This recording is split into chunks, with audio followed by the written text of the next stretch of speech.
Still unamalgamated. Heartbeat, the sound of the bass drum. Come with your best shot, I'll take one. Rumble in the jungle, I'm a lion. Stand up for your Mussy nation. Hey, for these generations, we the people lost but not forgotten. Tribal rivalry is the problem. One love, the key for what we locked in. Don't call me a doctor, but I will be your medicine man. We're all from the melting pot, so everybody in the crowd is a Native American. Like me, can't you see? The enemy is a L-I-E. One family tree we are. The truth is like smoking Joe and so far. Good day and welcome to America's Dark-Skinned Past. I'm your host, Travis Sanders, also known as Red Tail Hawk. I'd like to welcome our co-host, an educator for over 35 years in the public school system, author and publisher of 2 books, Revealing America's Dark-Skinned Past Volume 1 and Volume 2, and also our co-founder, Red Silver Fox, also known as Renee Sanders. Greetings, everyone. Best of all, she my mama. Welcome. Today we're going to be talking about 1619, a really good topic, particularly when we keeping it indigenous, right?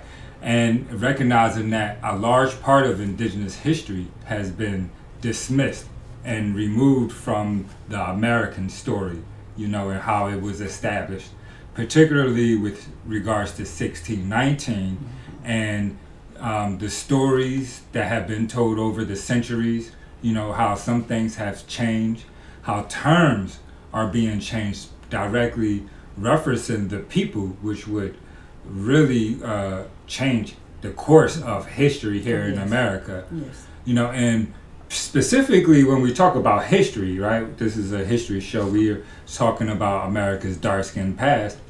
And I always like to point out that history is being told by the colonizer, from the colonizer's perspective, and in a way that would help the colonizer keep, you know, their system of order going. You know, and, their story. Right, and that leaves things out. You know, and so truths are subjective, particularly when it comes to American history. I mean, you know, it is what it is, you know. It's like any story that is told. When we both see the same story, but you may tell it with a few different details than the way that I tell the story. That's just human nature. We know that there were a lot of countries that were here and that were recording their American stories. Most of those stories were written by people that they called adventurers, and again, these adventurers were most of the time they were self-funding themselves, and that's why the governments chose them. And they were able to do things for the governments.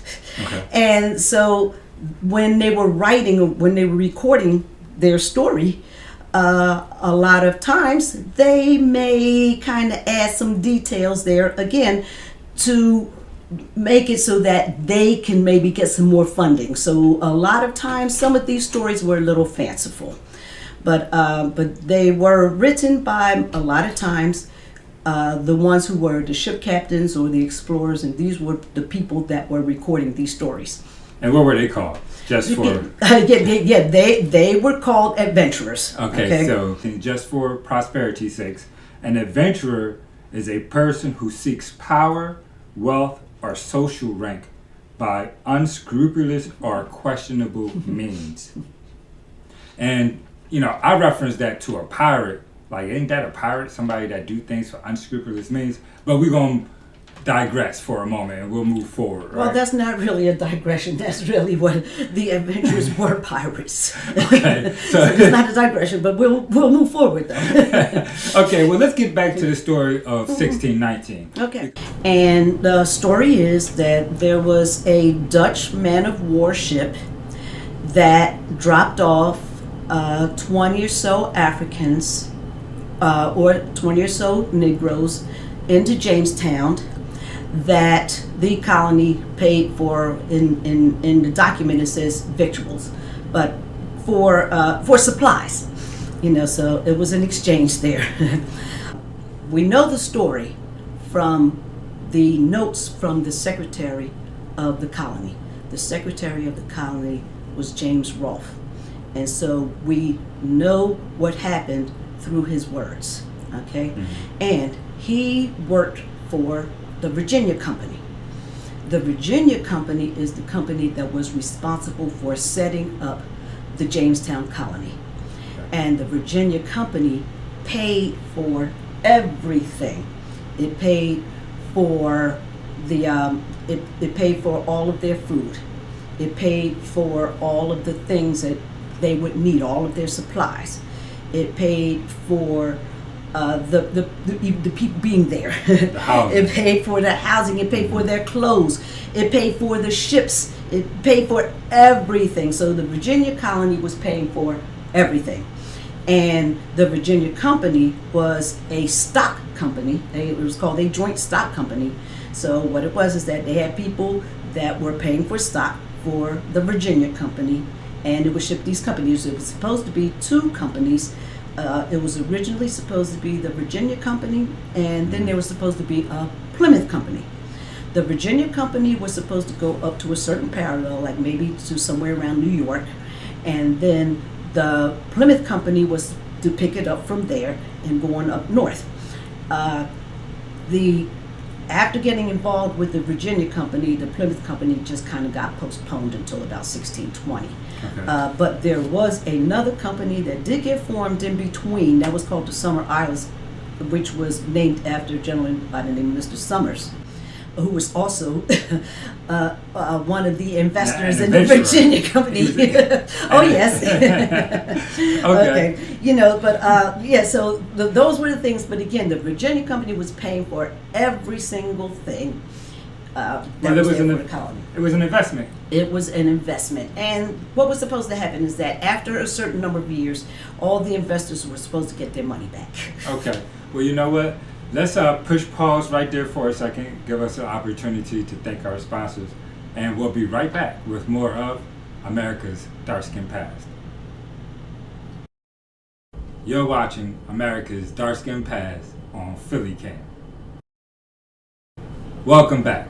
So before we took a break, we were talking about the Virginia Company, the Plymouth Company, and we didn't mention it, but there was a third company called the Summer Isles Company down in Bermuda. Bermuda, okay. Bermuda, yes. And so let's talk about the Virginia Company, and specifically let's talk about the ships, because the story of 1619, the Dutch man of war, when these 29 Negroes or Negas or Africans, as they're starting to change terms.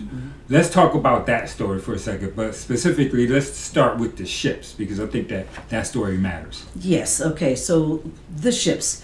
Again, it was mentioned that it was a Dutch man of war ship that dropped off the 20 or so Negroes, Africans, Negars, however you want to term it out, however you want to phrase it. Okay. Yeah, but again, the ship was not a Dutch man of war ship. It was called the White Lion, and it was actually a British ship. And it was a British ship that was flying the Dutch flag. And so again, if it was flying a Dutch flag, then it was actually a pirate ship. Okay. And so adventurers are pirates. Oh yes, and what it was, they called them privateering ships. Okay. But privateerings, what they were ships that were commissioned by governments to harass enemy ships. So again, whenever you hear the term privateer or you hear adventurer, just again realize that they were actually pirates that were going out. Again, they called it harassing enemy ships. But again, think of the Pirates of the Caribbean or whatever, you think of the pirates and them going out. That is what was being done legally by governments. And if you had the right, or if a government said that you could do it, you were an adventurer. Yes, and so that's what was happening with these ships. The Dutch government was giving permission to the British government to allow their flag to fly on this British ship.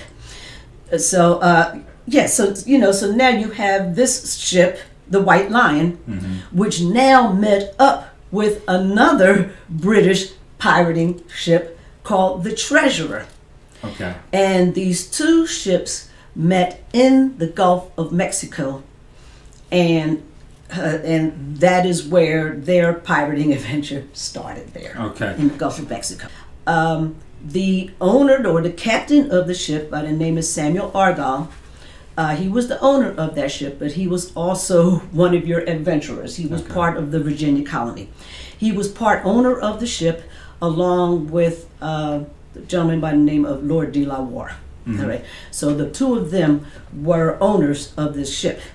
And so, again, it wasn't a stranger to Jamestown. It made many trips back and forth to England to bring supplies to the Jamestown colony. But it was also used for pirating adventures, even along the from there, not from Britain itself, but from Jamestown. Okay.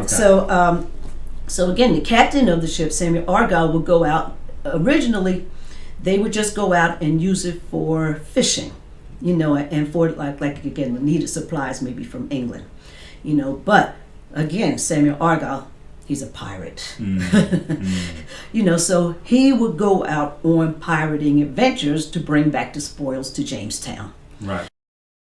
So an adventurer pirate governor. And a lot of times, your adventurers a lot of times did turn out to be the governors. That happened with the Spanish also. Okay. So let's get back to the ships. They're in the Gulf of Mexico. They're on a pirate raid. And first, they're in the Gulf. They have not crossed over to the Atlantic. They're not doing this on the east coast of Africa. Oh no. Okay, this is happening on the east coast of the Americas. These ships are not crossing the Atlantic Ocean. Right. All right. So they're down in the Gulf. They're in the Gulf. It's time to pirate because it's time for us to make this money. Right. Now remember, Samuel Argall, in 1619 now. Okay. Samuel Argall at this time was the governor of the colony. And part owner of the ship, right? And part owner of the ship. Okay. And again, the other owner of the ship is part of the Virginia company, So, so again, now they send these, well, at least we know that the treasurer, which is what he owns, is now down in the Gulf of Mexico to do some pirating for Jamestown. Okay. It meets up with the White Lion. Now, the White Lion is a smaller ship than the Treasurer. Both of those ships, of course, are much smaller than a cargo ship would be. Okay. But now again, when they're in the Gulf of Mexico, what they're looking for are cargo ships that will be carrying lots of cargo. And again, they're trying to steal the cargo. So they're looking for a Spanish ship that could maybe be coming over with a lot of supplies to supply their colonists with food and other things that they're bringing over. However, when they get to this Spanish pirate ship, it was called the San Juan Bautista. When it gets to the Spanish ship, the cargo is humans. Now, I don't think that they knew that they were going to be running into a human supply, but that is what they did. It is said that they took about 60 passengers and divided them up between the two ships. And then the two ships went on their way, and the San Juan Bautista continued on its way. Okay. And so, first of all, the San Juan Bautista is its own story that we probably going to do a whole show on. But so for your history buffs, definitely look into the history of that ship and that name. I think we're going to talk about it in the next show, as a matter of fact, right? Yes, we will. Okay. And so, bypassing that, did these two particularly the Dutch man of war, which is actually the White Lion. Let's make sure that we pay attention to the White Lion. You said the White Lion was smaller than the treasure. Yes. So it moves faster. It moves faster. And so it goes back to Jamestown. Yes, and it gets there first. Now, the two of them leave at the same time, but again, because the White Lion was much smaller, and again, those were kind of ships that they wanted when they're doing their pirating, they want to get out real fast. Okay. Okay, so the two ships do leave, but they got divided. Mm-hmm. The White Lion comes into Jamestown first, and it drops off. It says like 20 and odd Negroes, African. We're going to get to that in just Negroes, a second. Negroes, yes, Africans. we're about to get to that. They don't say black. Okay. And the other ship, the Treasurer. Now again, the Treasurer is the one that's owned by Samuel Argyle. Now he's not he is not captaining this ship at this time, but he is the owner of the ship. Mm-hmm. Okay, but it arrives in Jamestown a few days later. When it arrives there, the people on the colony now realize that it was pirating, that it did not have permission from the government, the British government.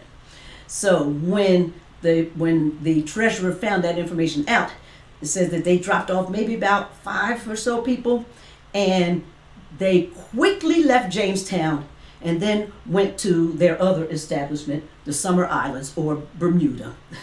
And the rest of the passengers that were aboard those ships ended up in Bermuda. Okay, so he basically lost his license to pirate, still went out and pirated, and now they in trouble.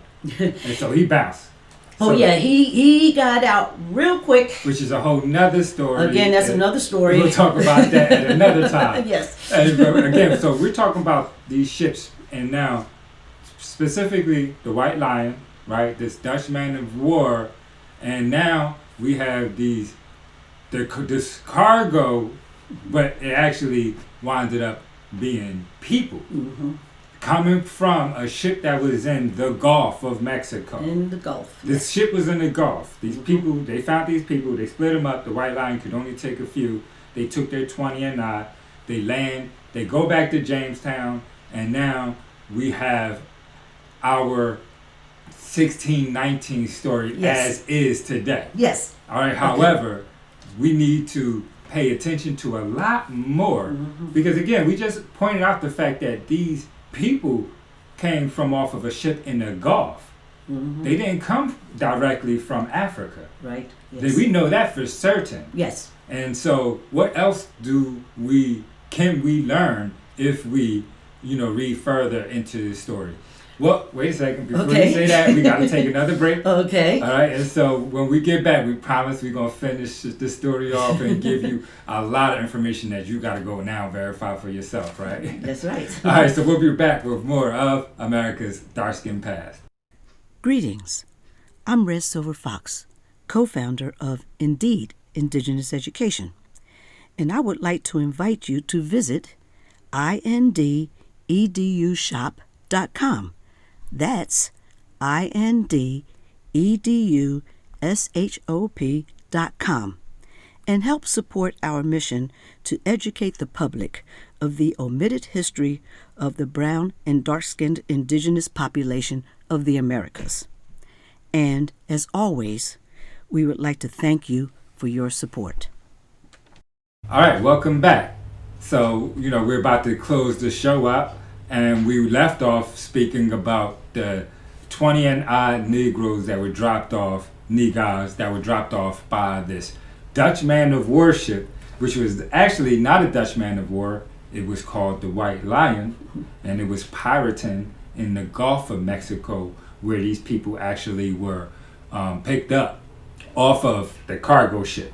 Right. And so now they get to Jamestown, and let's start to look at this story from, the colonizer's perspective for a minute. Yes. And let's see what they say. Yes, exactly. Okay. Now, again, remember that this was being written by the man by the name of John Rolfe. It says that that John Rolfe wrote in the records of the Virginia Company. He wrote, "He bought not anything but 20 and odd Negroes. Now again, this is what is written in the records of the Virginia Company. Okay? Now, that is what John Rolfe wrote. However, in the footnotes of another book that is called Virginia, A History of the People by John Cook, he quotes the words of John Rolfe. Okay? And this is what he wrote.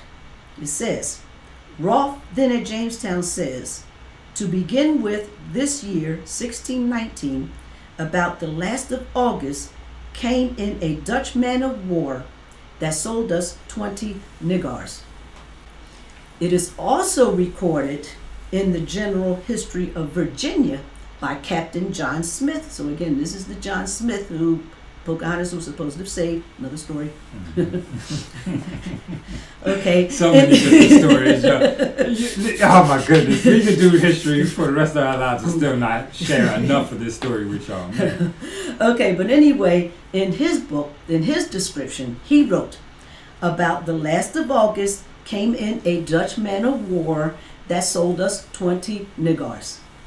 Now the thing is this, is that nigar, N-E-G-A-R, is a terminology that was used by the British and by other people, but it was an English terminology that was used to describe people of a dark complexion. So it was not referring to any ethnicity, it wasn't referring to any place of birth. All it was doing was denoting skin color. So, now, one thing that is interesting about the 20 and odd nigars, is that it was not always thought that they were from Africa. Okay, now let me read this. Okay, and this is a new report in 2019, a report coming from the Hampton History Museum entitled 1619 Virginia's First Africans. Okay, and this is the quote that is stated, quote, Africans with Atlantic Creole identities, and I'm going to add here, they're talking about with names that were not African, okay, names that were obtained from someplace other than Africa, okay, with Atlantic Creole identities were not typically populations who were enslaved. Africans captured and sold to European slavers tended to be from the interior or other regions with far less regular contact with Portuguese colonial influence, end quote. So now what it was is that the African warriors that were on the Atlantic coast, they kept the Portuguese to the shores, to the coastlines. That's it. And so they were not allowed to go any further than that. And for time's sake, we're going to keep that part of the story short. But okay. So the Portuguese, they weren't allowed to go past the shoreline. Past the shorelines. Those Africans would go inside and then grab those slaves, farmers and such, and then they would move, and then those slaves would be given to those peoples would be given to the Portuguese as slaves now. As slaves, yes. Okay. Yes. And that's important because those individuals, those peoples, wouldn't have had Christian names. They would not have been Christianized, right, again, because they were not the people that were being kept in the Portuguese missions. And again, the Portuguese missions were being kept along the coastlines because they were not allowed to go into the interior. And the Portuguese were really the only ones that the Africans even allowed, even on the shoreline. So the Spanish, the French, the Dutch, they all had to do their purchasing from the Portuguese because the Portuguese were the only ones that had access to the shore. Okay, and again, to the reason why that's important is because some of the 20 Negroes that were sold had Christian names. Yes, they had, yes. And so, again, this is Hampton History Museum stating that, hey, listen, y'all, they not directly saying it, but I'm going to say it. Changing the term Negro to African is changing history. It's changing the history, and it's also changing the identity of the original dark complexion people that were being enslaved on American soil. Yes. However, again, you don't want to just take Indigenous education's word for it. We got Hampton History Museum word for it, but there are other prominent institutions and authors and peoples that have done their own research and have been coming up with the same conclusion. These people probably were not African. Well, yes. Now, this is another article, okay, that was entitled "New Light on the 20 and Odd Negroes Arriving in Virginia, August 1619." That's the entire New title. Light. Yes, okay, Okay. by English Slutter, okay. And within that article, he quotes another writer, okay, and I'm going to read this again, okay. Wait a second, what was the writer's name? I'm getting ready to read it. Okay. Okay. In 1971, Wesley Frank Craven, a respected authority, wrote, okay, quote, "There is little room for doubt that they," talking about the 20 and odd Negroes, "that they came from some part of the Spanish territories lying in or around the Caribbean." Okay. His conclusion: "I am myself persuaded that these people probably were native to America." So we have prominent historians, we have articles, we have books, we have history museums, black history museums, historically black history museums, writing and telling us, hey, listen, y'all, those 20 and odd Negroes were probably Native American and more than likely not African. Well, I will say this, is that some of them, I do believe, still retained some African names. Okay. Okay? Okay. But there were some that did not. So again, and the thing is that this ship made a stop before The San Juan. the San Juan Right. Bautista did have a stop. It was in Jamaica, where it stopped, and it was past Jamaica. It was in the Gulf, so it had already made a stop. And again, and when these ships came across, they always made stops, and so there may have been a change of cargo at these stops. So the point is that what we need to do as a collective society is to make sure that revisionist history is not something that we perpetuate. Yes, we need to make sure that we dig a little bit deeper. We have to do a little bit more research. We always had to do a little bit more. This isn't any different. Right. And particularly when we acknowledge that we're educated by our colonizers. And so, we have to respect and honor that and then open our minds up to understand, like you said, we always got to do a little bit more. Yes. But that's because we can, and we can bear that responsibility, particularly in these days with so much information available to us. Yes, yes. We like to thank first of all, I'd like to thank my mother. We like to thank our co-host, our co-founder, our publisher, Red Silver Fox, also known as Renee Sanders. Thank you for having me. We'd like to thank you for your support. We Yes. appreciate you. Please visit our website at indedu.org. We'd like to thank all of our sponsors for your support. Thank you very much. We're going to keep it cultured. We're going to always keep it indigenous. And we hope to see y'all next month.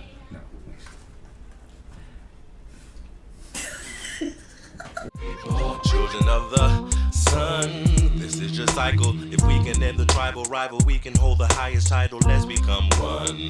Then the minority would soon be the majority, and nothing would mean more to me than having my own. Live in harmony like Tar Heights in BC. Build our own economy, just come home. This land is your land, you're Native American and more.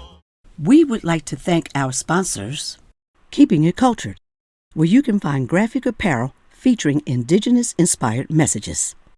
The Juice Box, located on North 58th Street in West Philadelphia, serving organic drinks and more. ESPN Hair Zone, quality professional hairstylists for over 20 years for the West Philadelphia community. Sacred Healing Massages, providing mobile services in the Metro, D.C., and North Virginia areas.